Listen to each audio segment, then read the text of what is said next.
अयोध्येतील राम मंदिर न्यायालयाकडून आता जय महाराष्ट्र वृत्तवाहिनीचे संपादक प्रसाद काथे यांना प्राणप्रतिष्ठा सोहळ्याचं निमंत्रण मिळालं आहे।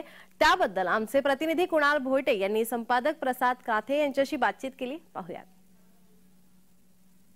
500 वर्षांची प्रतीक्षा संपुष्टात आलेली आहे। हिंदू धर्मियांसाठी आज सर्वात मोठा सण दिवाळी उत्सव साजरा करण्यात येतोय। संपूर्ण देशभरामध्ये राम मंदिर प्राणप्रतिष्ठेची जय्यत तयारी करण्यात येते। अनेक ठिकाणी महाआरती होते। जे अयोध्येच्या या भूमीमध्ये आलेत ते तर सौभाग्यशाली आहेतच, मात्र जय महाराष्ट्र वृत्तवाहिनीचे मुख्य संपादक प्रसाद काथे सर यांना न्यासाकडून थेट आमंत्रण देखील मिळालेलं आहे। आपल्यासोबत आपले मुख्य संपादक प्रसाद सर आहेत। सर, खूप गौरवशाली भाग्यशाली असा दिवस म्हणावा लागेल।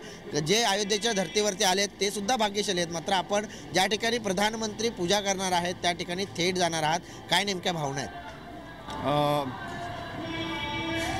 अवघड आहे सांगणं।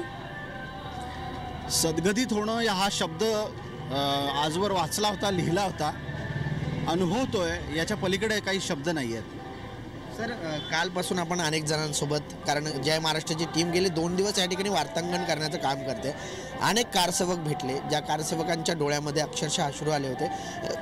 त्यांनी काही भोगलंय, कारण त्यांनी गोळ्या झेललेत, त्यांनी लाठ्या झेललेत, त्यांनी त्यावेळेस कार्य केलं त्यांच्या कार्याला आज फळ मिळतंय। राम स्वतः अयोध्येमध्ये पधारत आहेत आणि राम येण्याच्या वेळेस म्हणजे 12:28 नंतर 29 सेकंदाची जी काही प्रक्रिया असणार आहे, जी काही विधी असणार आहे, त्या विधीला स्वतः तुम्ही असणार आहात। ज्या ठिकाणी राम अवतरणार आहेत त्या ठिकाणी तुम्ही असणार आहात, काय भावना? हा भाग्याचा क्षण आहे याच्यासाठी, कारण एका समाजानं स्वतःच्या अस्मितेच्यासाठी दिलेला लढा कायम राहिला। गेले अनेक वर्ष तो टिकला आणि तो चालू राहिला। हा लढा, पण एक गोष्ट लक्षात घ्यायला हवी की ज्या शुभमुहूर्तावर रामप्रतिष्ठा होणार आहे, मी त्याला प्राणप्रतिष्ठा म्हणण्याबरोबरच रामप्रतिष्ठा म्हणेन, कारण राम हा प्राण आहे, भारताचा प्राण आहे आणि भारतातल्या प्रत्येक व्यक्तीचा प्राण आहे। अशा रामप्रतिष्ठेच्या क्षणापासून आपली जबाबदारी वाढणार आहे, हे या देशातल्या अखिल हिंदूंना ठाऊक आहे आणि ज्या क्षणाची आतुरतेनं हा समाज वाट पाहत होता, पत्रकार म्हणून त्याला बघावं लागणार, तुम्हाला त्याचं विश्लेषण करावं लागणार की समाज या क्षणापर्यंत कसा पोचला, या क्षणानंतर समाजाच्या उन्नयनाची म्हणजे प्रगतीची स्थिती काय असणार आहे। आणि खरोखरच जय महाराष्ट्र वृत्तवाहिनीचे सुद्धा यात महत्त्वाचं योगदान आहे, कारण या घटनेची एक सकारात्मक दृष्टीनं वार्तांकनाची भूमिका आपण घेतली। जे घडतंय ते दाखवत गेलो, प्रत्येकाची भूमिका दाखवली आणि रामप्रतिष्ठेच्या या संपूर्ण सोहळ्याला एका त्रयस्थ नजरेनं आपण पाहत समाजानं काय चांगलं केलं, समाजानं पुढं काय करायला हवं ते सातत्यानं दाखवत राहिलो। तुम्ही पण माझ्याबरोबर या निमित्तानं अनेकदा सहभागी झालात।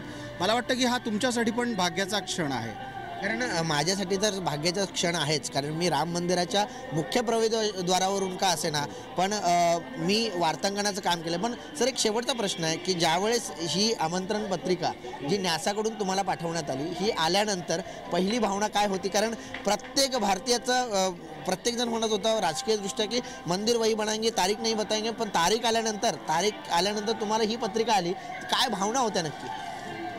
काही म्हणत होते मंदिर वही बनाएंगे लेकिन तारीख नहीं बताएंगे, पण ते अत्यंत अल्पसंख्य आहेत। बहुसंख्य लोक काय म्हणत होते, राम लल्ला हम आएंगे, मंदिर वही बनाएंगे, मंदिर भव्य बनाएंगे। सॉरी, नक्कीच हे जे अश्रू आहेत हे आनंद अश्रू आहेत, कारण गेल्या अनेक वर्षांची जी काही प्रतीक्षा आहे ती हिंदू धर्मियांची आज संपलेली आहे आणि राम स्वतः अयोध्येमध्ये येणार आहेत, ते विराजित होणार आहेत आणि या रामाचं दर्शन घेण्यासाठी संपूर्ण जग आतुरलेलं आहे आणि संपूर्ण जग लवकरच अयोध्येमध्ये रामाच्या पायाशी येणार आहे। व्हिडिओ जर्नलिस्ट नित्यानंद नाईकसह कुणाल भोईटे, जय महाराष्ट्र न्यूज, अयोध्या, उत्तर प्रदेश।